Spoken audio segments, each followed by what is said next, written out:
হাসানুল হক ইনু। হাসানুল হক ইনুরে যখন প্রথম এমপি বানানোর পর মন্ত্রী বানাইলো, সে 5টা বছর টানা ঘুমের থেকে উঠে আবার বিছানায় যাওয়ার পূর্ব পর্যন্ত যেখানেই যাইতো বেগম খালেদা জিয়াকে গালি দিত। আপনাদের মনে আছে কিনা আমি এটা বলতে পারবো না বিএনপির লাভ হইল না লোকসান হইল। আমরা অতীতে যেটা দেখছি সেটা কি, অতীতে ছিল আওয়ামী লীগের সাথে 14 দলীয় জোট, বিএনপি ছিল 4 দলীয় জোট। হ্যাঁ, এখন আওয়ামী লীগ মাঠে নাই, এখন হইলো বিএনপির সাথে একটা জোট আছে কিছু দলের, আর জামাতের সাথেও জোট আছে, ইসলামী কিছু দল এবং এনসিপি যুক্ত হয়েছে।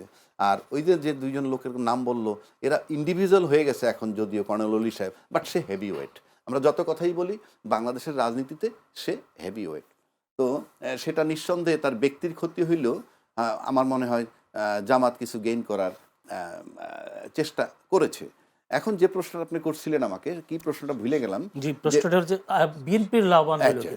এখন আপনি আসেন, বিএনপি যদি এখন, আমি একটু আগে বলছি, ভোট যদি 60%ও সুষ্ঠু হয়, আমরা কেউ জানি না নির্বাচনটায় ফলাফল কি হবে, কারণ অনেকগুলা রেজাল্ট আপনাকে দেখাইলাম, administrative level playing field, political level, এই সব কিছু মিলাইলে, প্লাস একটা হাদি মঞ্চ হইতেছে, গল্প আমরা মুখে যতই বলি না কেন কলেবর বৃদ্ধি হচ্ছে, আমরা এভরিডে দেখতেছি।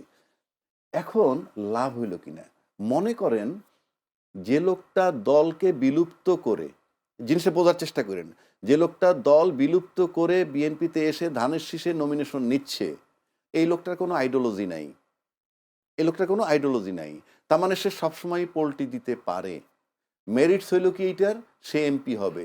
ডিমেরিটস হইল কি, তার যে রাজনৈতিক আদর্শ সেটাকে সে বিকায়ে দিল, বিকায়ে দিয়ে কি হইতে চায়, এমপি। আর এমপি মানে একটা লাভবান পদ। কোন লাভবান পদ, আমি বারবার বলছি, কোনো ভদ্রলোক যিনি নিজের সব কিছু আছে, সে সকালে 10টায় পার্লামেন্টে ঢুকে রাত্রে 8টায় বেরোবে, কোনো বেনিফিট ছাড়া, ওই মাসিক একটা বেতন বা মাসিক যে রেমুনারেশন ওইটার উপরে ভিত্তি করে, তাহলে অ্যাটলিস্ট এই আদর্শ বিকায়ে দেয় না। অন্য কোনো লাভ আছে, সেটা আমি বলবে প্রমাণ কি, সেজন্য আমি আবারও বলছি তার অন্য কোনো লাভ আছে, তাহলে তার আইডিওলজি বিকে দিয়ে যাচ্ছে। আর বিএনপি তাকে আশ্রয় দিচ্ছে কেন? ওকে আশ্রয় দেওয়ার পরে এমনও হতে পারে যে ওই কালকে সকাল থেকে শুনবেন যে এই জামাতকেও গালি দিবে, এনসিপিরে গালি দিবে। আপনি যদি মনে করে দেখতে পারেন, হাসানুল হক ইনু, হাসানুল হক ইনুরে যখন প্রথম এমপি বানানোর পর মন্ত্রী বানাইলো, সে 5টা বছর টানা ঘুমের থেকে উঠে আবার বিছানায় যাওয়ার পূর্ব পর্যন্ত যেখানেই যাইতো বেগম খালেদা জিয়াকে গালি দিত। আপনাদের মনে আছে কিনা, আশা করি সাইফুল ভাই মনে আছে। ঠিক পরবর্তী টার্মে যখন এমপি বানায়, তাকে আর মন্ত্রী বানায় নাই, ওই টার্মে সে আর গালাগালি করে নাই।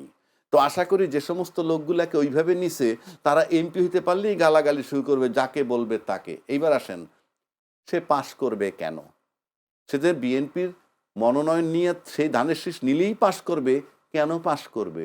সে তো ওখানে পপুলার না, সে তো বিএনপির লোক না, অথচ বিএনপিকে বলা হচ্ছে তুমি ভোট দাও, কারণ মার্কায় ভোট দেয়, সে পাশ করে আসবে।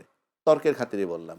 আর যিনি বিএনপির মার্কা নিয়ে না নিজ দলের থেকে করবেন, তিনি যদি পাশ করে আসেন, এই যে 2 পাশ যখন কইরা আসবে, অর্থাৎ আপনার নির্বাচনী ইলেকশন ইঞ্জিনিয়ারিং ছাড়া এই যারা জোটভুক্ত বা জোটভুক্ত হইয়া প্রতীক নিয়ে নির্বাচন করবে ধানের শীষের, আবার জোটভুক্ত হইয়া নিজ দলে করবে, এদেরকে পাশ করে আনতে হইলেই ইলেকশন ইঞ্জিনিয়ারিং লাগবে। 5 আগস্টের অভ্যুত্থানের পরও ইলেকশন ইঞ্জিনিয়ারের কথা বলছেন? আমি বলছি তো, ইলেকশন ইঞ্জিনিয়ারিং ছাড়া যদি তারা পাশ করে, তাহলে তাদের কোনো দলে যুক্ত হওয়ার কথা না। আমি কি বুঝাইতে পারছি? আপনি যদি পাশই করবেন, তাহলে তো অন্য দলে গিয়ে তার প্রতীক নেওয়ারও প্রয়োজন নাই, কিংবা এই দলের জোটভুক্ত হইয়া এদের ভোট নিয়ে আমি চাওয়াচাওয়ি করব কেন? এরা পাশ করার মানি, এরা যদি পাশ করে আসে সবাই, তাহলে আপনি ধরে নিতে পারেন যে নির্বাচনে ইঞ্জিনিয়ারিং হবে।